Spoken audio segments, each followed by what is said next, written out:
Hello everyone, it's Brock, the Curly Man behind Curly Man's Comics, and today I have another huge comic book haul.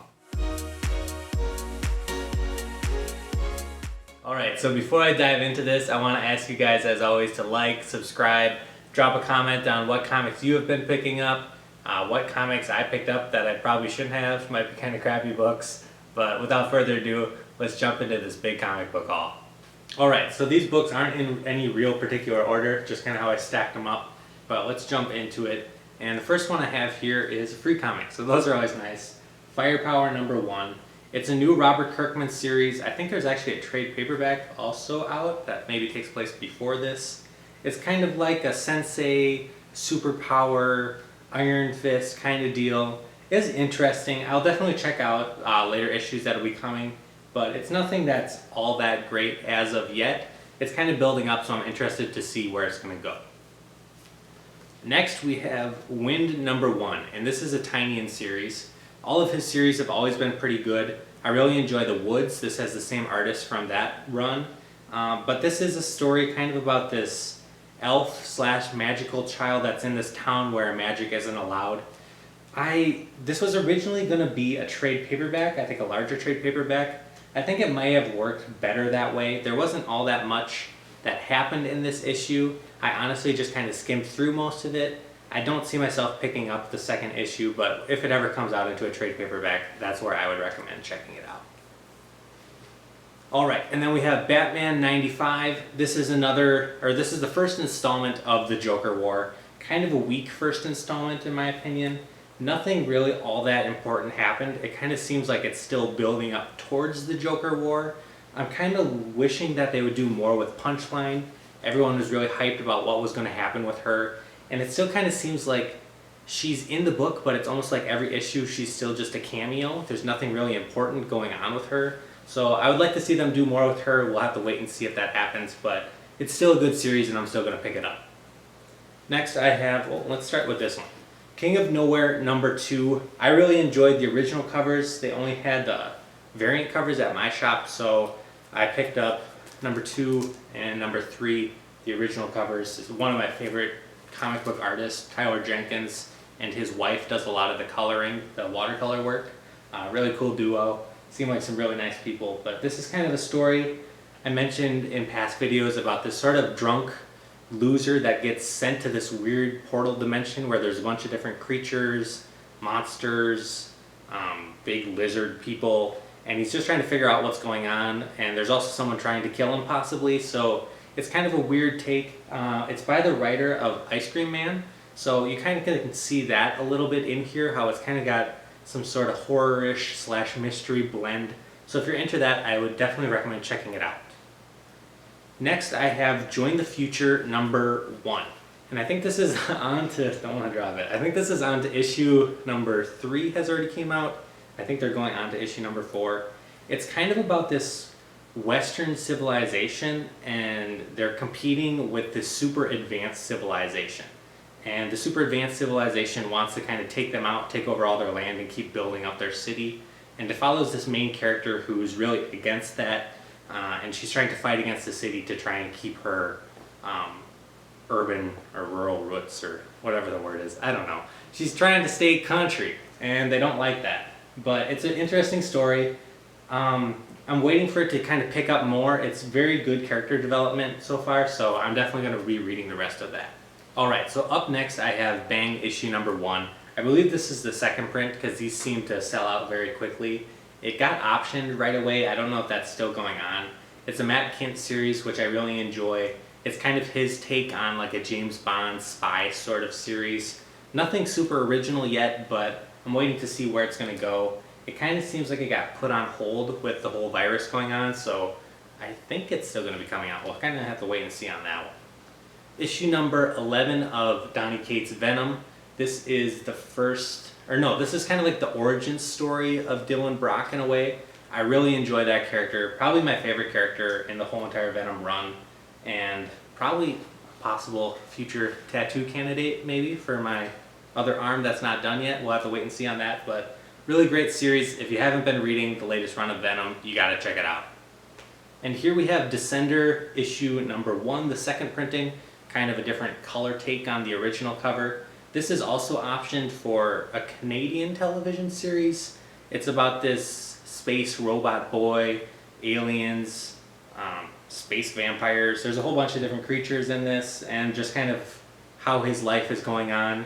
There's a newer run called Ascender, which follows a later generation of characters, so it's still ongoing. There's some mystery on how the last run is going to tie into the current run, so I definitely recommend checking out those runs. And here we have Chew issue number 1. This was kind of seems like a spin-off of the original run. I honestly didn't care for the original run that much. I finished the whole entire thing. I thought it was a pretty good series. In my opinion, maybe a little overhyped. This really fits right back into that, so if you enjoyed the first run of Chew, you're also going to enjoy this. But since I was kind of mediocre on it, I'm kind of mediocre on this also. Probably only going to pick up the first issue of that. Alright, up next we have Undone by Blood, The Shadow of a Wanted Man, issue number 4. This continues the series of this sort of Western, modern Western and actual Western. There's like a Western book that the main character is reading in this series, but she's also kind of in like a modern Western as well. It's kind of a weird combination, really cool art, really interesting story. I would definitely recommend checking this out. Probably my favorite Aftershock comic that's being printed right now. Alright, Dark Knights issue number 2. I kind of got this one more or less just because I heard there was going to be a possible new character appearance of the Robin King. I don't think it actually happened in this issue, but still, either way, a very cool cover. I have not read this series.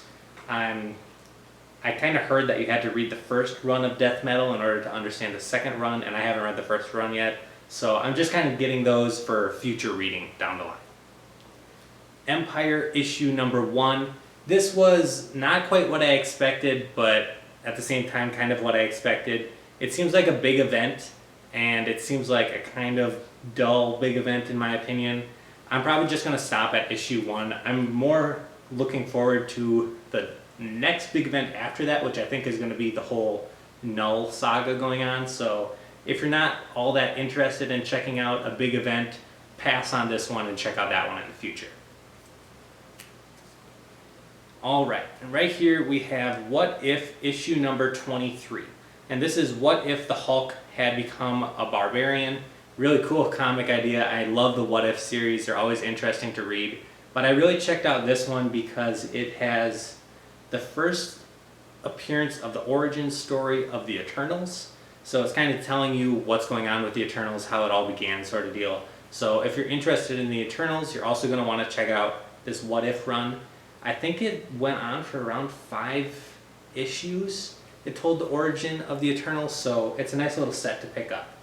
Alright, so up next I have Venom issue number 26. And kind of a funny backstory behind this one.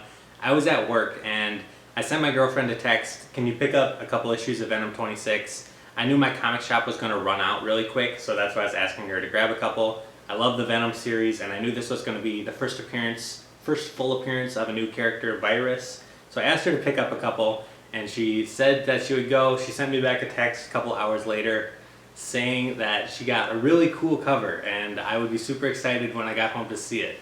And I got home, and this is what I got. This stupid ass looking purple cover. It's so dumb. And I was so upset, but apparently they, for some reason, switched what cover the comic shop got. So they ended up not getting this cover, which I ended up having to buy online. They ended up not getting this one in, and they just got in this stupid on sale Wednesday variant. Like, who wants that? Nobody wants this. Like, at least make it blank. What am I gonna do with this? I don't know. Whoever came up with this design was not thinking right. But she got 2 of those for me, so thank you, girlfriend, for doing that for me. She said the comic shop only ordered 4 of them, which I find really surprising. So I'm happy that I got to keep a couple. Those are just going to go in my personal collection and probably stay there forever. This one might actually go up on my wall. I might get this one slabbed eventually, depending on what happens with that character. But either way, I ended up getting the comics. Just some dumb covers in my opinion. But let's keep going. We have issue number 1 of Absolute Carnage, the Art Germ variant cover. Really cool cover. Saw this at the comic shop and I had to pick it up. So I'm really happy about that. I'll probably send this one off to get CGC slabbed also, because I don't really see any issues with it, and who doesn't like Carnage? Alright, Strange Academy issue number 2. I bought issue number 1 of Strange Academy, and I remember just kind of briefly looking through it, and it didn't seem like it would catch my attention that much, but I know there's been a lot of hype, people thinking that this would be a great Netflix show, so I figured I would give it another read, and I actually really enjoyed it. So I went to the comic shop, I saw they still had 1 copy of issue number 2, so I picked that up. It's just the first appearance of a bunch of new characters. It's kind of like the Harry Potter of the Marvel Universe. There's a bunch of different people attending this school where they learn to better their magic. Really cool series. I'm actually really digging it right now. Here we have Venom issue number 1 of Venom 2099. And this is the first appearance of a new She-Venom in a way. It's in the future. It has some possible Null tie-ins, especially with what's happening recently. It seems like in the Venom series they all got transported to this different timeline, possibly this one. So if you're looking for kind of some spec, or if you just really enjoy it, which was my case, definitely check out this Venom issue number 1, Venom 2099. That was a mouthful. Alright, this one I didn't actually buy at a shop, but I just thought it was funny. I had no idea I had this comic. I gave it to my girlfriend because she thought it was really funny. If you don't know about this comic, they forgot to fully black out the swear words before they went to print. So if you look closely, the words you can kind of see in like a gray font, and there is some heavy language in this issue. Like, I can't say it on this video even though I swore anyways, but this is stuff that I don't want to say. Who knows how big my child audience is. Yeah, if you're interested in some dark language, check out this issue. Up next, I have Venom issue number 4. And this is actually my girlfriend's first comic that she bought for herself, possibly. Might get it sent off to be CGC slabbed. It's the origin story of Null, but I grabbed it from her and I'm going to show it to you anyways. It's a really, really cool, really nice copy. If you don't know anything about Null, he's this huge symbiote god that's going to be making a huge appearance in the future. The guy was also really nice that she bought it off of eBay from. He threw in issue number 5 also, so that's really cool of him. And just a great series. As I mentioned, check out the current run of Venom. Alright, here we got some more Eternals. I really like the Eternals. This is issue number 5. I can't even remember what this is the first appearance of. Thana, Makari, and Zaris maybe? I know it's got a bunch of first appearances in it. In all honesty, this is one that I'm possibly looking at maybe flipping down the line, but if not, I still really enjoy the series. I'm really excited to see how the movie's going to turn out. Alright, another kind of hot comic right now, Marvel 2-in-1, The Thing and Spider-Woman issue number 30. This is the second appearance of Spider-Woman. There's kind of talk of there eventually being a Spider-Woman in some kind of media in the future, either a movie, a TV show, possibly Miles Morales, who really knows at this point. But there's definitely going to be a Spider-Woman eventually in the future, so if you're kind of looking at getting some low-end spec, it's kind of a cheap book, that's one that you might want to check out. Oh, my stack is going to fall. Alright, I got a couple issues of, here they are, Ultimate Spider-Man issue number 1. Both of these are the same thing. So the first appearance of Shriek, I got some really nice copies. One I found at my comic shop, one I bought off a line. What am I, 95 years old? One of them I bought I did it again. One of them I bought online, one I got from my comic shop, but it's the first appearance of Shriek.